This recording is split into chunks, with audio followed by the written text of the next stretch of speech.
Hello, people of YouTube. My name is Commander Vexer, and I'm pleased to welcome you all to my channel. Before I get into the video, I just wanted to start by telling you what this channel is and what I want it to be. So I've been wanting to do YouTube for quite some time, since I was little. I grew up watching brick films. I love Legos, and later on I got into Mega Bloks, and this is now Mega Construx. Which brings me to what I want this channel to be. I have this vision that I would join the community, the YouTube community, with legends like The Domain, Maddie Crafts, Bam Bam Productions, Demarcation Media, and just be able to, just partake in the community. It's a great community, small but strong. I wanted to do my part. I just haven't felt that I had the time nor the space for proper setup, but that actually brings me to the subject of this video, which is the last channel has provided inspiration to me that I'd like to mention, which is that of Mega Gabby. The Mega Gabby YouTube channel is, in my opinion, a quickly rising star of the Mega Construx community. There's clear evidence of that is the fact that they just recently hit 2,000 subscribers, which is what this video is going to be about. Celebrating his 2,000 subscriber achievement, Mega Gabby is hosting a mock/diorama competition, and this is my entry into that. So without further ado, let me show you what I've done. I also apologize in advance for shoddy camera work and audio issues. This is my first video, and it's a learning curve. So I'm going to start with this little overview. Be a slow walk around.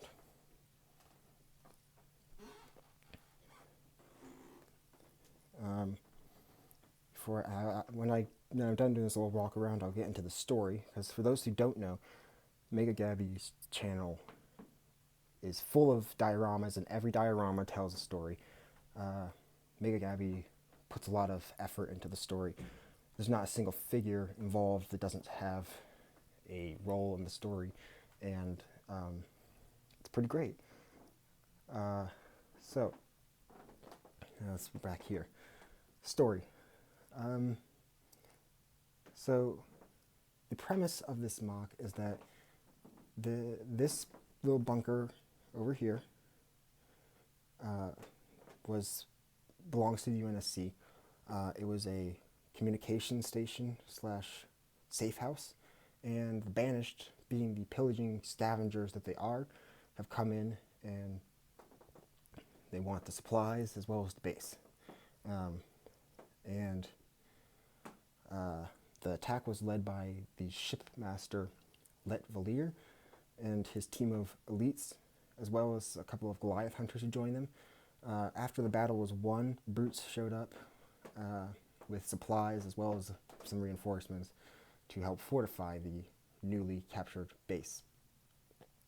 So now I'm going to go into some of the finer details, and I'll begin right here since that's where I've ended up. This is a pretty self-explanatory situation, but there are a couple of elite miners, as well as some jackals, holding these 5 Marines prisoners. Who knows what they want them for? Could be anything. That's a little bit of supplies that the Banished have already started stockpiling. Over here, we have 1 and 2 brutes hauling in some dead bodies into that pile there. God knows what the brutes want with dead bodies. My best guess is they want to make some brute chow out of those Marines. Over there, they're just piling up weapons that they've pulled off the dead Marines that were scattered across the battlefield. Little MG nest. Here's a bit of comedy. This grunt is timidly jabbing this dead Marine with his needler. The grunt is very uncertain as to whether or not this Marine is actually dead. The grunt is being, cowardly as most grunts usually are. Over here, similar situation. This grunt is just going to pick up that weapon, that assault rifle, to add to the collection that was growing over there. These two grunts are being lazy slackers, much to the unhappiness of the brutes. Over here, we have a Goliath hunter who had flipped that warthog in the battle. Now the battle's over. The hunter is really bored, and he's just kind of playing around with the warthog. I'll just start by saying these warthogs are set up like this because they were the primary defense for the UNSC outpost. Obviously, that didn't work out too well. A couple more grunts, chilling. Back there, we have two brutes unloading a plasma turret from the skiff, while a third brute sits in the turret of the skiff, providing some overwatch. These two ghosts here were escorts for the skiff, and the ghost riders are standing there, talking, probably complaining about the slacking grunts there. Dead Marines, more cover, yada yada. I guess before I go over to the other side, I'll just quickly say some jackals there providing security, as well as a dead Marine in the little walkway there.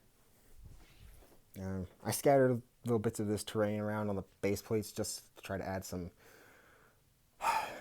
some variance here. I don't have that many pieces, so I did the best with what I had. But in my opinion, 80% of the diorama is storytelling anyway. So, there's that. Alright, let's just crawl over here as my headphones get caught on the table. Alright. Let's see. Over here, another bit of comedy. Not the dead Marines, of course. That's not comedy at all. But this Goliath hunter, who also partook in the battle, is resting. He's very tired after his rampage. But he's happy now because his little friend, the grunt there, has come and joined him on the battlefield. The grunt seems to be more lively than the hunter. He's really happy to see his big buddy has survived the battle. And, the hunter may be tired, but he's so pleased to see the grunt that he is refraining from smashing the grunt to oblivion. Yes, so that's that. Behind the duo is this little garage with a little mongoose in it. The mongoose was utilized by the UNSC forces here as a reconnaissance vehicle. Yes, they had warthogs, but those warthogs were needed as defenses for the installation. Hence, the mongoose was kept around because if they have sent a warthog out, the base would be left defenseless. Obviously, it didn't really matter. That Marine up there... Oh, before I talk about it, that Marine up there was a sniper. Her sniper's down there. She's dead, obviously. Behind that Marine is a little sniper case and a little turret from the Call of Duty line. I just thought that they fit in nicely here, so I've used them. For fear of boring you all without any action in this mock, I decided to create a little bit back here. So these brutes are supporting the chieftain, and those elite ultras are supporting that elite warlord, who the chieftain and warlord are dueling each other. The elites and brutes may be working together again, but they're definitely not, the best of friends. And the brute said something that pissed off the elite, or maybe it was the other way around, and now they're fighting. It's good sport for the banished. Alright, I'll move over here. A couple of Marines were manning these missile pods. They didn't last. Excuse me while I set you down for a minute so I can remove the top of this bunker so you guys can see the interior. Alrighty. There we go. Set that down on the floor very carefully. Alright, here we go. Oh yeah, forgive the blue base plate. I needed it to support the main structure here. So inside this little bunker, as I said, it was a communications outpost, so that's why there's a couple of packs there. These Marines were in charge of running the station. They were killed pretty easily. Those elite ultras, I used them as Valier's personal guard, so they're just standing here, minding their own business, while the big man himself let Valier interrogates the leader of this little outpost with the help of that ultra back there who has a plasma repeater jabbed in the back of the ODST. Valier is very angry. He wants to know where the communications from this base were going to, and he's threatening to jab the ODST through the gut with that energy blade there. So that is the bulk of the mock. I do have another little sort of a mock. It's more like a prelude to dioramas that I want to do in the future, but it also plays into the story here. This is over here. This is a very minimalistic representation of the inside of a hangar, UNSC hangar of some sort. Got a little Pelican, the OG Pelican from way back when. Don't remember the year, but it's the first one. Little weapons rack from Call of Duty that's full of assault rifles and battle rifles. But the main focus, obviously, are all these troops here. So we have a group of Marines led by, well, that figure is Sergeant Forge, but in this situation, that is not Sergeant Forge for obvious reasons. Forge is dead by the time of Halo Wars 2, which is when the Banished really come around. So he's some other Marine sergeant, I guess. Behind him, immediately behind Forge, is the second in command of the Marine squad, flanked by pilots of the Pelican, as well as the rest of the troops. And he is talking to this Green Gungnir from Halo Heroes Series 12, who I am calling Commander Vexor. That is my figure now. You can thank Mega Gabby for that, because there was recently on the channel, there was opportunity to get to earn a spot in future Mega Gabby mocks by having a figure selected that represents you. I won the honor of getting the Green Gungnir, hence Green Gungnir here is now Commander Vexor. Commander Vexor is leading a team of Spartans, which I have dubbed Spartan Team, Spartan Force 99. This is a Star Wars reference. For anybody that watches Star Wars, you know what I'm referring to, and for obvious reasons, you know why.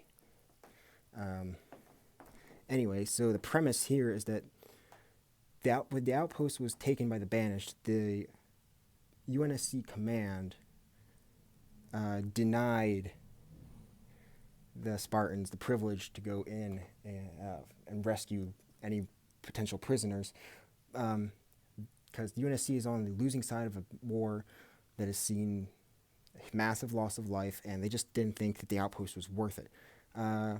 Vexor did not take kindly to this, so he rounded up his loyal team and is talking with this Marine here who's rounded up a bunch of volunteers, and they're going to go retake the base. So in the future, I have dioramas planned in which these guys are going to retake the base from the outpost and whatnot. Whether or not these videos will come to fruition is, it's still up in the air. We'll see how this one goes. Anyway, that is all I have for today. Once again, I'd like to congratulate Mega Gabby for his 2,000 subscriber achievement, and I expect that before we know it, he'll be at 3,000, and the numbers will just keep growing along with the rest of the community. So good luck to anybody else who is entering, and yeah, that's all I have. So thank you and have a good day.